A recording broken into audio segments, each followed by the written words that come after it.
The rain had turned the wagon road into a churn of brown water and clay, the kind that swallowed boots to the ankle. But it wasn't the storm that made Koa stop his horse. Half hidden near a cluster of sodden sage, a woman knelt in the mud, her dress clinging heavy to her body, her arms wrapped around the swell of her belly as if to shield the child inside. Across her pale cheeks and forehead, smeared in thick charcoal strokes, was a single word. Shame.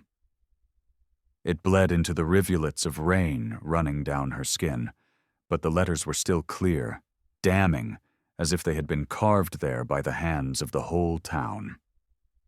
She flinched when she saw him, eyes darting like a trapped animal's, and Koa knew enough of fear to recognize it was not from him, but from whoever had left her here. He dismounted slowly, letting his hands hang open, the leather fringe on his jacket heavy with water, the cold wind biting at the space between them. "Who did this?"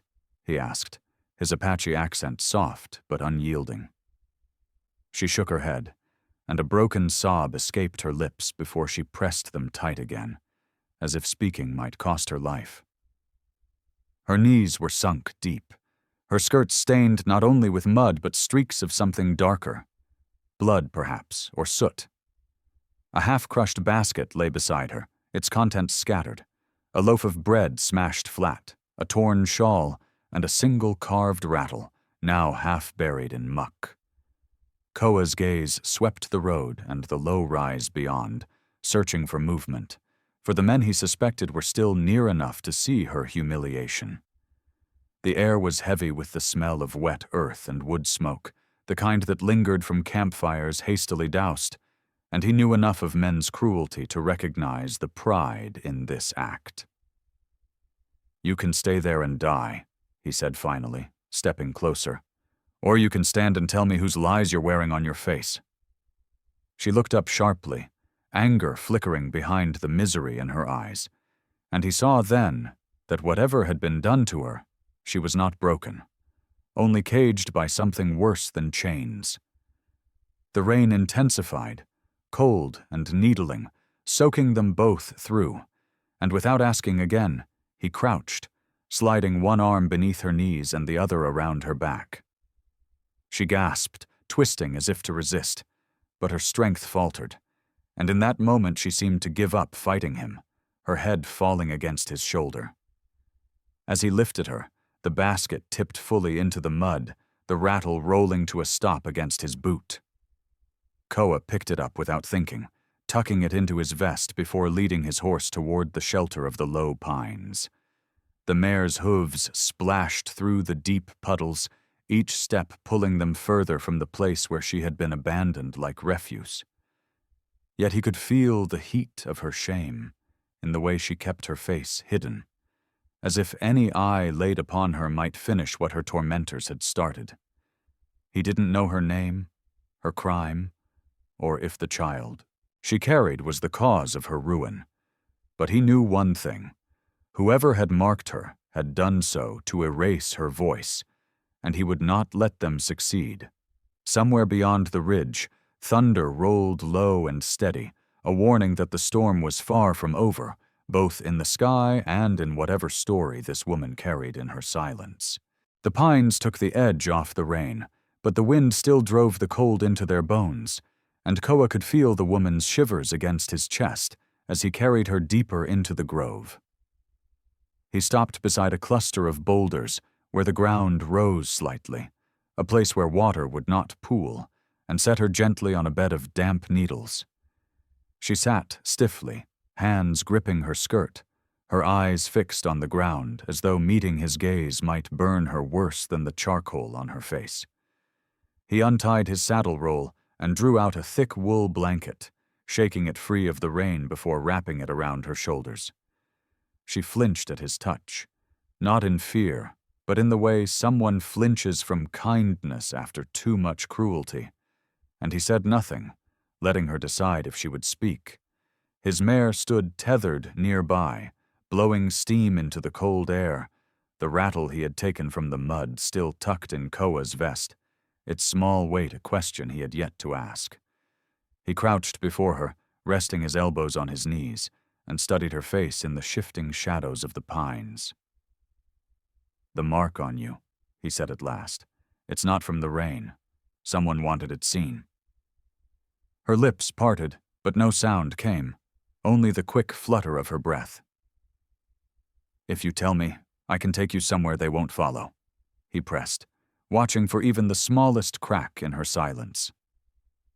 Her eyes lifted to his for the first time, sharp and assessing, as though measuring whether he was a man who could be trusted or another who would trade her pain for coin. "They'll follow," she whispered, her voice rough from more than the cold. "They always follow." She looked down again, pulling the blanket tighter. "You think this is just a word? It's a sentence. No one will give me water, bread, a roof, not when they see this." Her fingers brushed the edge of the charcoal smear, smudging it darker. Koa's jaw tightened. He had seen such cruelty before, where shame was painted to hide the guilt of those who deserved it. He reached for his water skin, pouring some into his palm and offering it to her. "Let me wash it away," he said quietly. She hesitated, then shook her head with a sudden vehemence. "If it's gone, they'll just put it back. Better you see it now and know what I am." He didn't answer her, but instead shifted the firewood he'd brought from the saddle, striking flint to steel until sparks caught on the dry inner bark. Soon, the flames licked upward, casting gold against her face and catching in the wet strands of her hair. He set a tin cup near the fire to warm water, letting the silence hold until she broke it. "They said I stole," she murmured, staring into the flames. "Said I took from the store when my husband left me, but the bread was mine. Paid for. And the rattle—" Her voice caught, and her gaze flicked to the bulge in his vest where it lay. "That was for my baby. They took it from me before they dragged me." Outside, Koa's hand went to the rattle without thinking, holding it up so the firelight danced on its smooth surface. "It's yours still," he said. She stared at it for a long moment, then looked away, her eyes glistening in the fire's glow.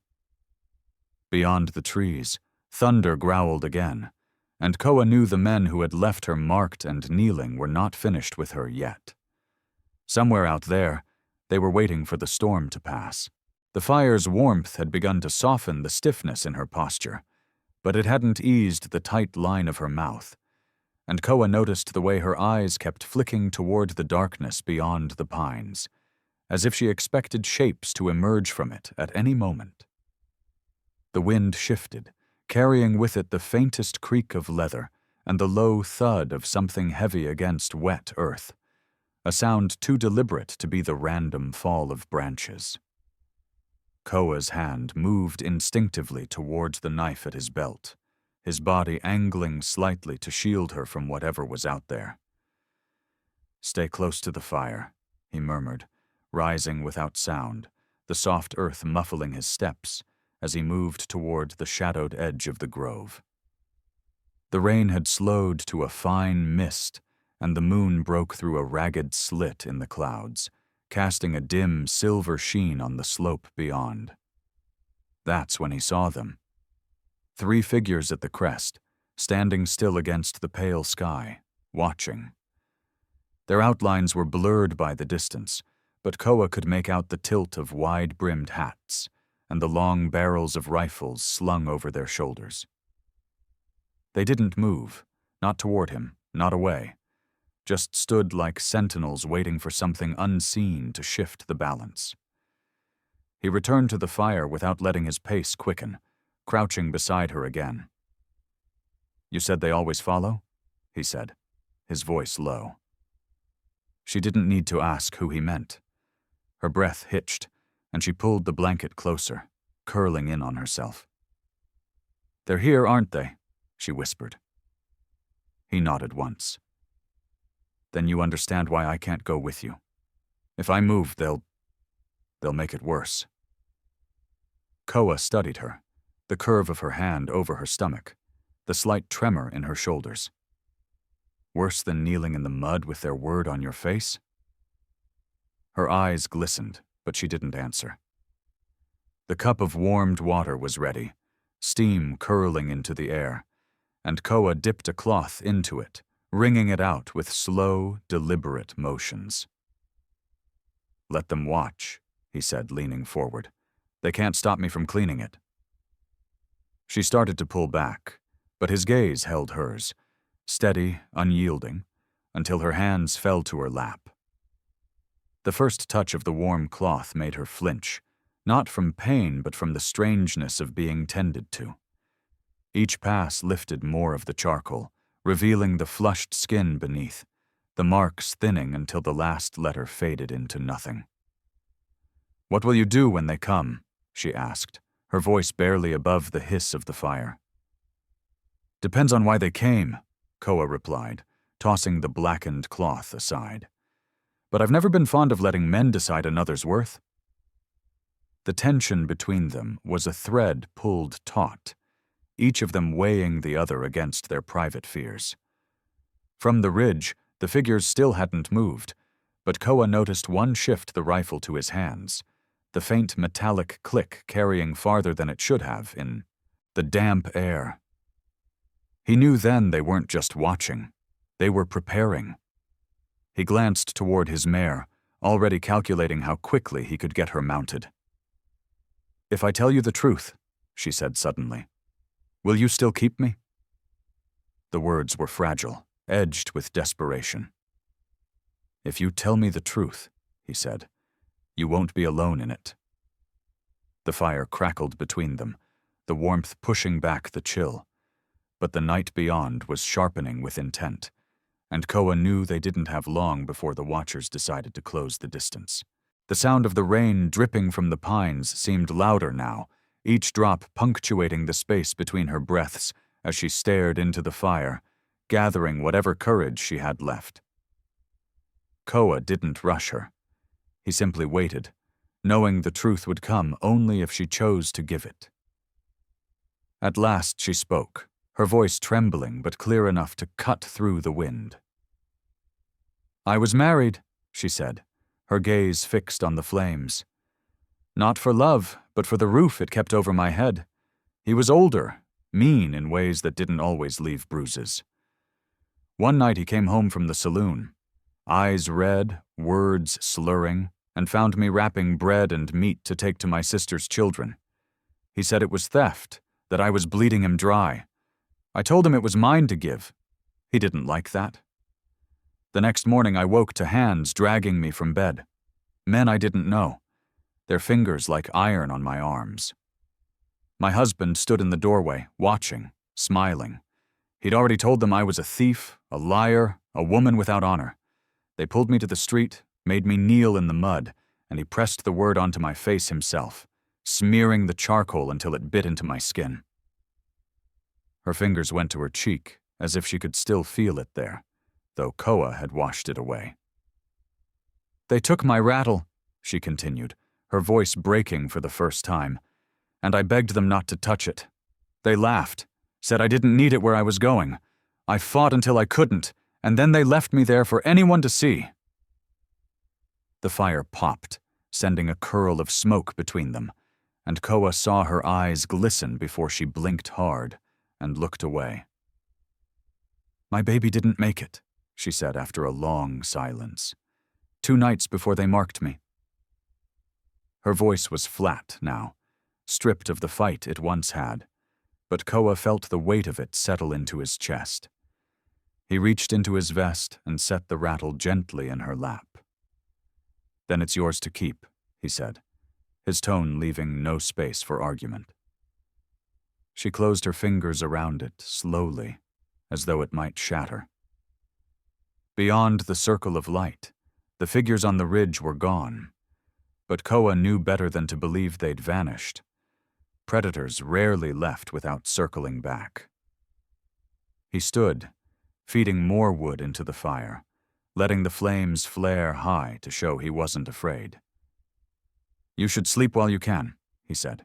though he knew neither of them would truly rest tonight. She looked up at him, eyes narrowed in thought. "Why help me? You don't know if I'm lying." Koa shrugged one shoulder. "If you're lying, you've still been treated worse than most liars deserve. And if you're telling the truth, then I'd rather be the man who stood with you than one of those who looked away."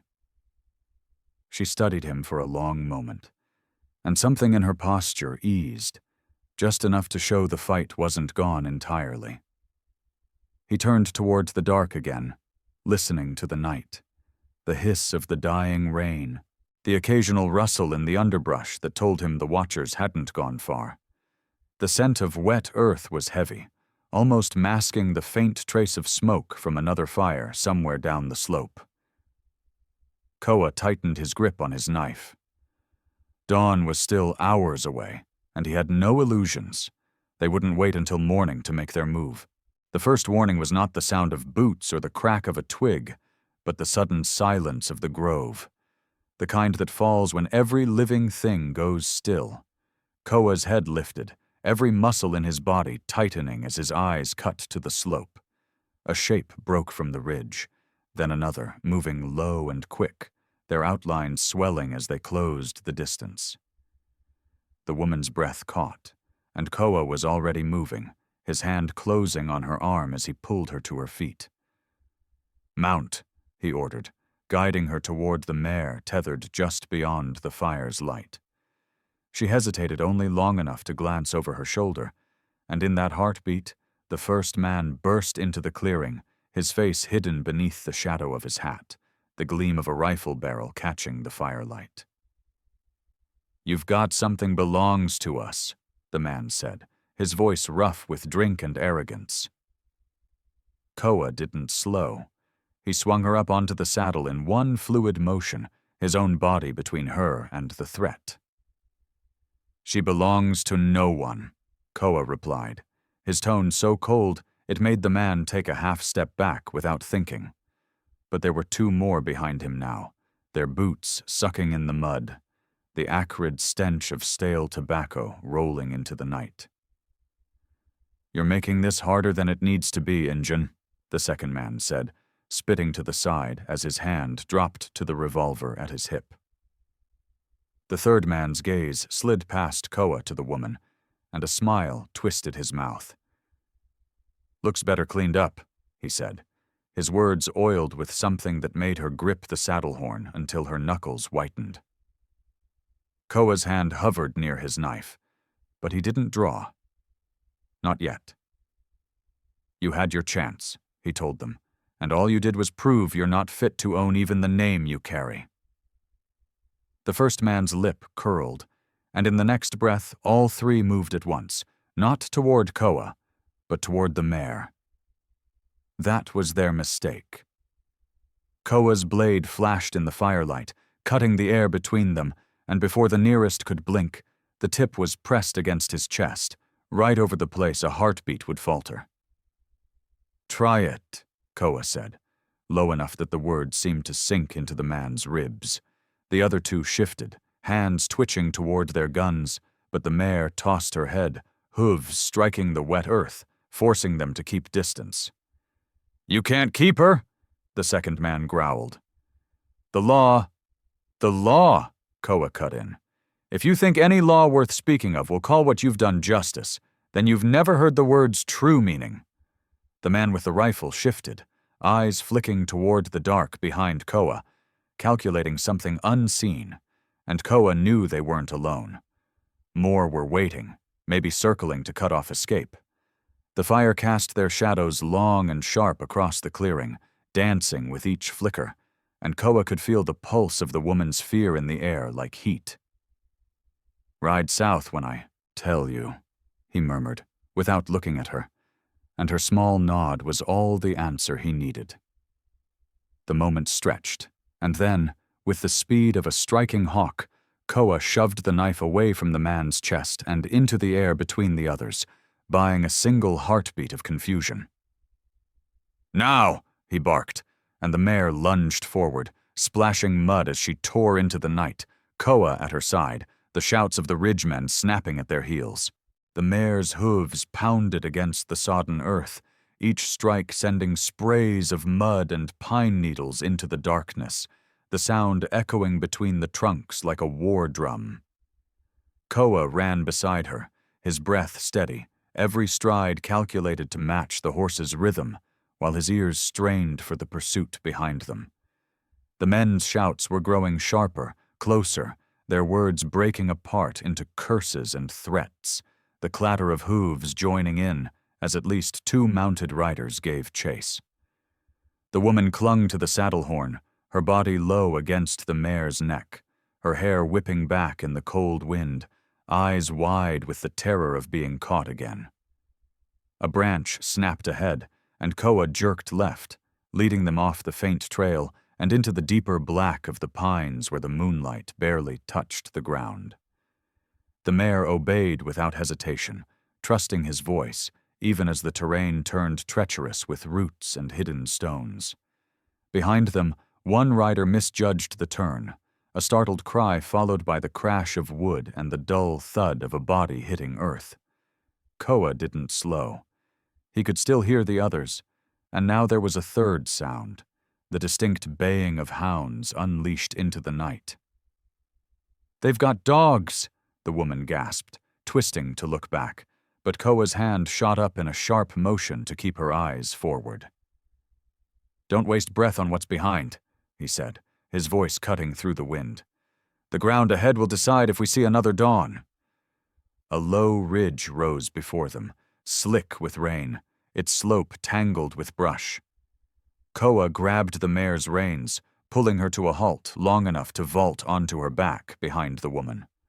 "Hold on," he warned, and with a sharp kick, the mare lunged up the incline, muscles bunching under their weight.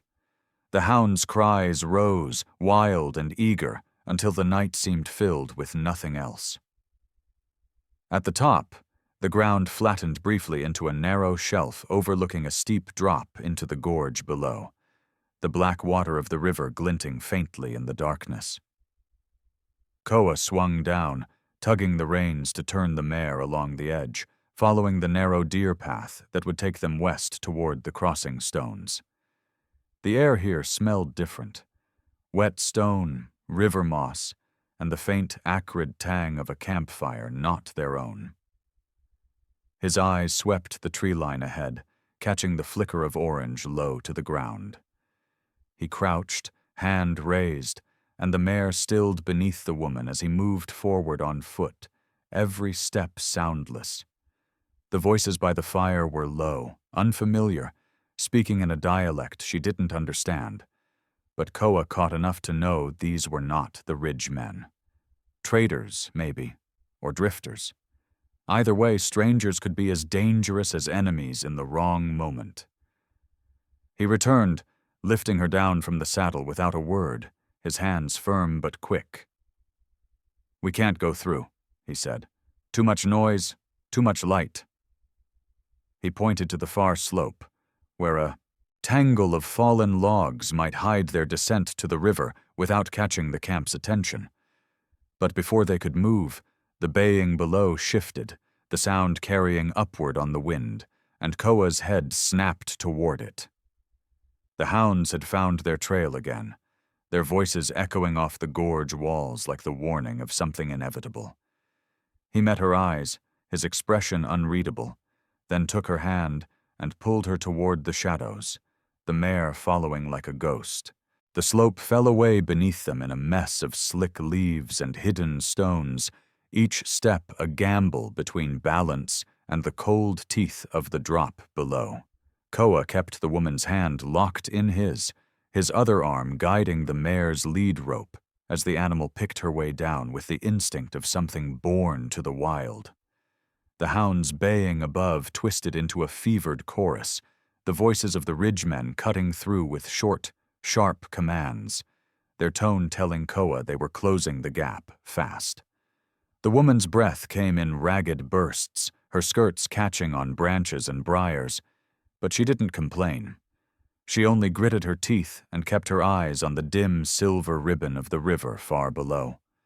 Once her foot slipped, sending her into Koa's chest, and for an instant he held her there, his arm braced against a rock as he steadied both of them. "Step where I step," he murmured, and she nodded, her voice gone to the wind.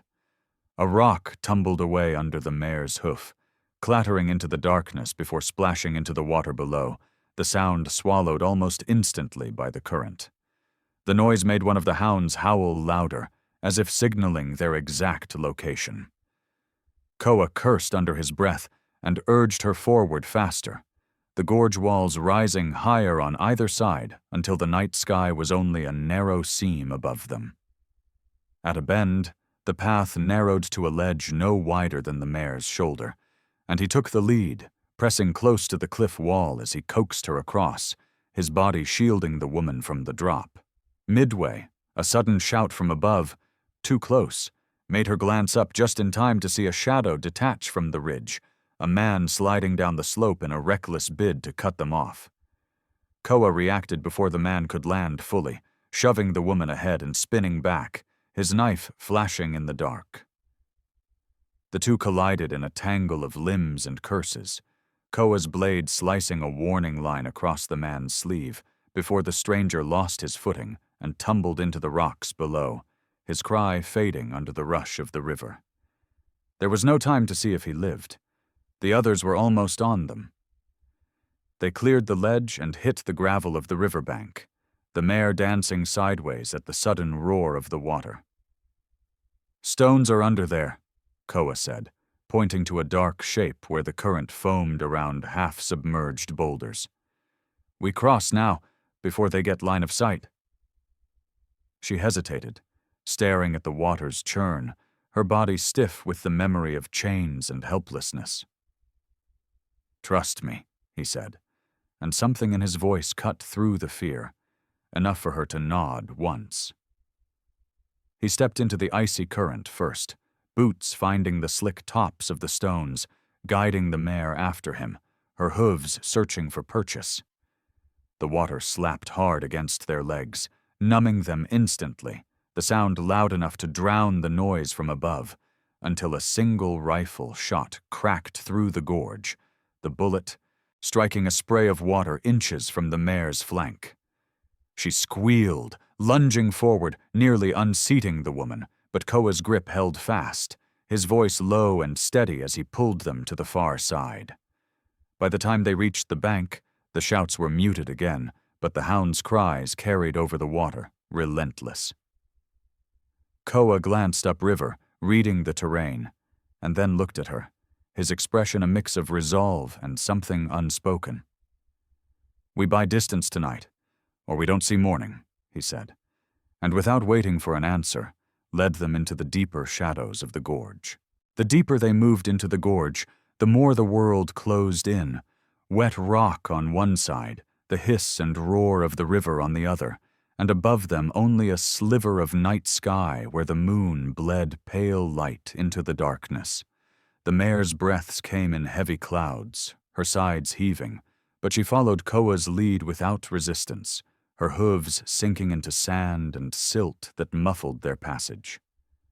The woman's fingers were cold in his hand, her skirt clinging damp and heavy to her legs, yet she never once asked to stop. Ahead, the gorge bent sharply, and in the crook of that bend, Koa saw what he'd been hoping for, a hollow cut into the cliff face, half hidden by drooping ferns and the overhang of stone. It wasn't deep enough to be a cave, but it offered shelter from sight, and the sound of the river would cover any noise they made. He guided the mare inside first, then turned to lift the woman in after her, his hands firm at her waist, lowering her gently onto the flat patch of ground. The air inside was still and smelled faintly of earth and moss, a welcome change from the cold bite outside. "Rest here," he murmured, already moving back to the entrance to scan the gorge behind them. The shouts were faint now, the hound's cries muffled, but he knew that meant nothing. Hunters in these parts could track a deer for days without losing the trail. She watched him, her knees drawn up, her arms wrapped around herself for warmth, and for the first time, she let her voice break the quiet. "Why are you helping me?" It wasn't an accusation, but it held a weight he couldn't ignore.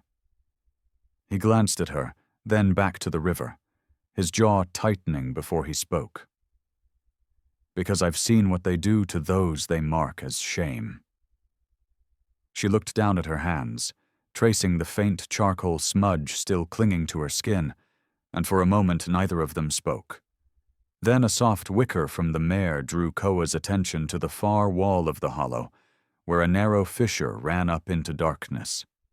He crouched, testing the space, and found it widened after a few feet, enough for a person to squeeze through.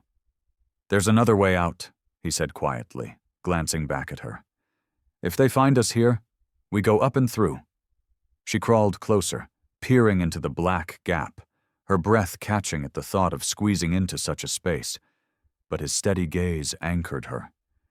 Outside, a sudden splash echoed upriver, hoofbeats in shallow water. Koa moved like a shadow, pulling her back against the wall and stepping into the entrance just far enough to see. Two figures on horseback emerged from the bend, their outlines silvered by moonlight. They paused, listening, one rider dismounting to crouch and inspect the bank.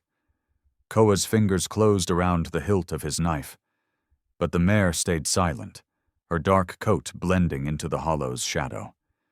The dismounted rider straightened, scanning the opposite bank before gesturing the other forward. They continued downriver, their voices fading into the night.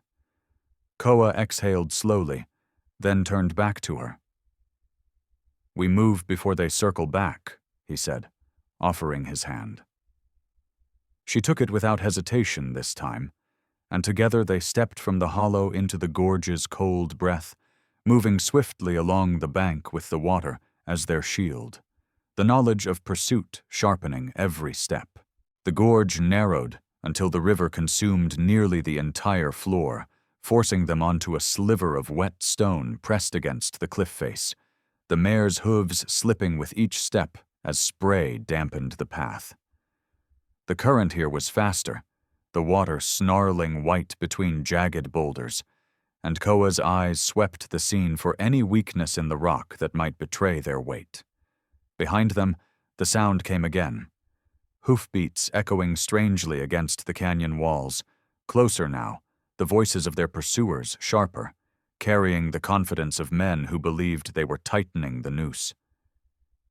Koa quickened the pace, keeping the woman tight to his side, his body shielding her from the drop as they edged forward.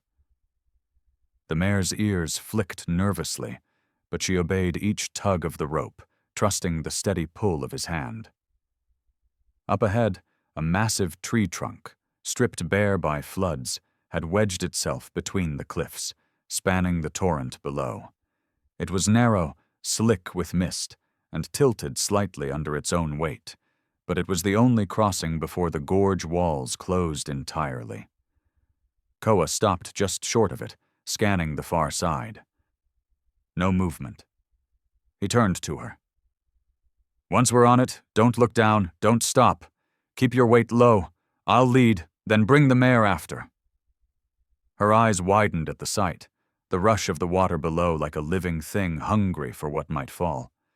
But she nodded, swallowing hard. He stepped onto the trunk first, knees bent, arms loose for balance, his bare feet gripping the wet wood as if it were solid ground. When he reached the midpoint, he motioned her forward, speaking low but firm. She followed, one trembling step at a time, her skirts brushing the cold spray, her breath audible even over the river's roar. Twice she wavered, but his voice pulled her back each time until at last her hand reached his on the far side. He wasted no time, looping the mare's rope around his waist and coaxing her onto the log. The animal's first steps were tentative, but a crack of rifle fire from upriver shattered the night, and she lunged forward, nearly pitching into the water. Koa braced, muscles straining, pulling her back into line until her hooves struck the far bank. Another shot splintered rock inches from his head, and he spun toward the sound. Two riders had emerged on the opposite ledge, their silhouettes framed by moonlight, rifles lifted. "Move!" he barked, pushing her into the cover of a cluster of boulders. Bullets pinged against the stone as they scrambled deeper into the shadowed bank. The mare pressed close behind. The gorge ahead twisted sharply, and as they rounded the bend, the roar of the river deepened into a thunderous, steady pulse. Koa recognized it instantly. Waterfall. The sound meant their path would end abruptly, but it also meant their pursuers would have to think twice before following blindly. He led them toward the noise, the spray growing heavier until their faces and hair were damp. Through the mist, the cliffside widened just enough to reveal a narrow stair of natural rock climbing steeply upward, half hidden by vines. "Up," he said, steadying her as she began to climb. She glanced back once at the white churn of water below, then fixed her gaze ahead, each step driven by the knowledge that whatever waited at the top had to be better than what chased from behind. Above, the sound of the falls masked the final, distant shouts of the men, and for the first time that night, it felt as if the dark might be on their side. The climb was brutal, the stones slick with mist, each foothold uncertain as water streamed down from above, but Koa moved as if he'd been born to the cliff, his hand always ready to steady her when her footing faltered. The mare followed with surprising agility, her hooves finding the ledges with instinctive precision, though the muscles in her flanks quivered with effort. The higher they rose, the louder the roar became, until it seemed to fill the night, drowning every other sound, and the air thickened with the tang of wet stone and the wild green scent of moss. When at last they hauled themselves over the rim, the world changed. Open sky above, the moon laying silver across a plateau ringed with pine, the falls plunging behind them into a chasm that vanished in white spray.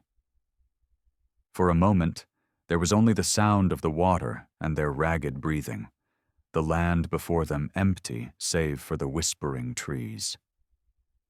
Koa's eyes swept the clearing, reading the faint depressions in the grass, the bent stems that told of game passing recently but no human tracks. He led them toward the shelter of a copse, where the trees grew close and their branches interlaced overhead like a woven roof. "Here," he murmured, easing the mare into the shadow and guiding the woman to a flat stretch of ground cushioned with pine needles. Her hands trembled as she sank down, and only then did he notice the tear in her skirt and the raw scrape along her calf. Without a word, he pulled a strip of cloth from his pouch and bound the wound, his touch careful but sure. She watched him, the moonlight catching the damp strands of hair clinging to his jaw, and when he glanced up, she didn't look away. "If you hadn't found me," she began, but the words broke, the rest lost to the night. He didn't press her. Instead, he reached for the small pouch at his belt, withdrawing a twist of dried meat and offering it. She hesitated, then took it, her fingers brushing his in a brief, unspoken thanks. The mare snorted softly, shifting her weight, and Koa's head turned sharply toward the sound, because it wasn't just the mare. A shadow moved at the edge of the clearing, silent but deliberate, too steady to be the wind. His knife was in his hand before the figure stepped into view, a tall man with a broad chest and a long coat darkened by damp. Even in the dim light, Koa recognized the set of his shoulders and the glint in his eyes. The leader of the men from the gorge. "You think a river will wash you clean of what you've done?" the man called, his voice low but carrying. The woman flinched, her body tensing, but Koa rose slowly, placing himself between her and the threat. "Leave," Koa said, the word a warning more than a plea. The man's mouth curved, but he didn't step back. "She's marked. You know what that means." The woman's breath hitched, and Koa felt her fear like a taut string pulling against his own resolve.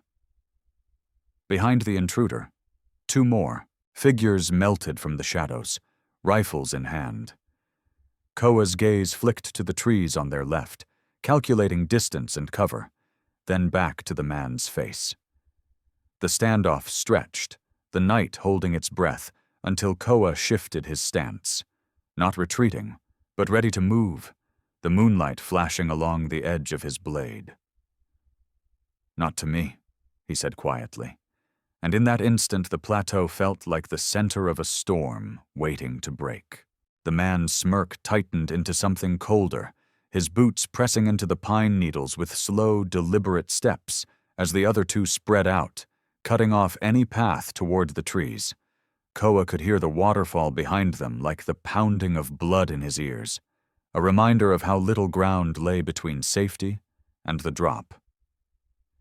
The woman's breathing was shallow, her hands gripping the fabric of her skirt where the word still stained her in dark strokes, the label they'd burned into her life like a brand.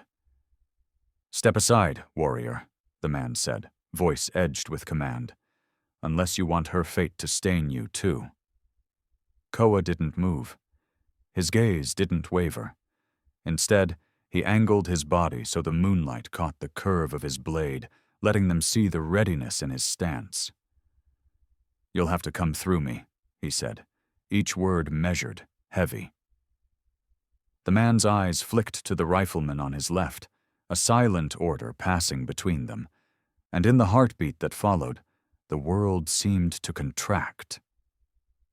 The crack of a rifle shattered the stillness, but it wasn't aimed at Koa. It ripped through the branch above his head, showering them with splinters. The mare reared, neighing sharply, and in that chaos, Koa moved. His left hand shoved the woman toward the shelter of a fallen log, his right hand slashing low and fast toward the closest gunman's wrist. The rifle clattered to the ground, and Koa's knee came up hard into the man's chest, sending him sprawling. A second shot rang out, grazing the bark inches from the woman's head, and Koa dropped to a crouch, dragging her deeper behind the log. "Stay," he breathed, then pivoted back into the fray. The leader lunged, a hunting knife in his hand, but Koa met him in a clash of steel, their blades screeching as they locked. The man was strong, but his strength came from weight and rage, not precision, and Koa used it against him, twisting until the man stumbled forward. Koa slammed his shoulder into him, sending him crashing to the ground, the knife skittering into the shadows. The third attacker advanced, but the mare surged between them, her front hooves striking the ground with a force that made the man hesitate. Koa seized the moment, scooping the fallen rifle and snapping it up to aim, not at the man's chest, but at the dirt in front of his boots. The blast was deafening, the flash lighting his face in stark terror. "Leave," Koa ordered again, his voice like stone. The man backed away, hands raised, eyes darting to his fallen companions. The leader groaned from the ground, clutching his side, but Koa didn't lower the weapon. "You'll die up here," the leader spat through gritted teeth. "Better than living like you," Koa replied, and something in the way he said it made the man's mouth close. One by one, they retreated into the darkness, their figures swallowed by the trees until only the sound of the falls remained. Slowly, Koa lowered the rifle, his chest heaving, the scent of gunpowder sharp in the cool air. He turned back to the woman, who still crouched behind the log, her eyes wide, her hands trembling. When he stepped toward her, she rose unsteadily, the word on her skirt stark under the moonlight. He reached out, touching it with his fingertips, not in judgment but in quiet defiance, then drew the blade from his belt and began to cut the stained cloth away. Each slice was deliberate, the fibers giving way until the mark lay in tatters at their feet. Nothing but fabric now, powerless. She met his gaze, and for the first time that night, there was no fear in it, only a fragile, flickering trust that felt as dangerous and as vital as any battle fought. When dawn finally bled into the sky, the plateau lay wrapped in a pale gold light, the mist from the waterfall drifting like breath across the ground, carrying the scent of wet pine and stone. Koa had kept watch through the night, crouched by the embers of a small fire he'd built in the shelter of the trees, every crackle of twig or rustle of branch drawing his attention. But no one returned. The woman slept in fits, her head resting against the mare's flank, as if the animal's steady breathing anchored her to the earth. Now, as she stirred, the marks of exhaustion clung to her face, but the deeper shadow, the one etched by shame, seemed fainter, thinned by the night's defiance. Koa rose and offered his hand without speaking, guiding her toward the river that curved just beyond the rise, its waters flashing under the morning sun. The current was swift, but not treacherous here, spilling over smooth stones into a deep, clear pool. She hesitated at the edge, fingers tracing the ragged hem where the word had been cut away, and glanced at him with a question in her eyes. Koa stepped into the water first, the cold biting into his calves, then his knees, until he stood in the center, beckoning her forward. Slowly, she joined him, the shock of the chill drawing a gasp from her lips. The water swirled around them, catching the light, and Koa cupped his hands, filling them before letting the river spill over her face. Charcoal traces still clung faintly to her skin, stubborn ghosts of the night before, but each touch of the water took more of it away, until nothing remained but the pale of her own flesh. She closed her eyes, letting the current wash over her cheeks, her chin, her hair. When she opened them again, she met his gaze and held it, and there was something steady there now, something the word could never name or destroy. They stood like that for a long moment, the sound of the falls behind them, the water moving past as if carrying the night away. Then Koa turned, leading her out onto the bank where the mare waited, her breath clouding in the cool air. He draped his cloak around the woman's shoulders, the heavy leather warm from his body, and for the first time she didn't clutch it as a shield, but wore it like a mantle. "Where will we go?" she asked softly. Koa's eyes lifted to the tree line beyond the plateau, where a faint trail wound down into the valley. "Somewhere the mark never reached," he said. And it wasn't a promise, so much as a decision already made. She glanced back once at the place where the attackers had stood, now just a quiet edge of pine shadow, and then she stepped toward the mare. Koa helped her into the saddle, his hands firm but gentle, and took the reins, walking beside her as they began the descent. The path was narrow, the air warmer as they dropped lower, and soon the sound of the falls faded, replaced by the rustle of wind through tall grass. By the time they reached the valley floor, the sun had climbed higher, and in its light the woman's face seemed different, not untouched by pain, but no longer bound to it. Villages lay far ahead, unseen for now, and the road between them was empty, belonging only to the three of them. Koa didn't speak again, but his stride matched the mare's, steady and unyielding, and each step carried them farther from the night, closer to whatever life could be built from what had been broken. Above, the sky opened wide, and the river, winding unseen behind them, kept carrying the name she would never wear again. Please like, share, and subscribe to support more true-hearted stories on Echoes of the West. If you had been the one to find her there in the mud, would you have helped her wash that shame away too? Tell us in the comments.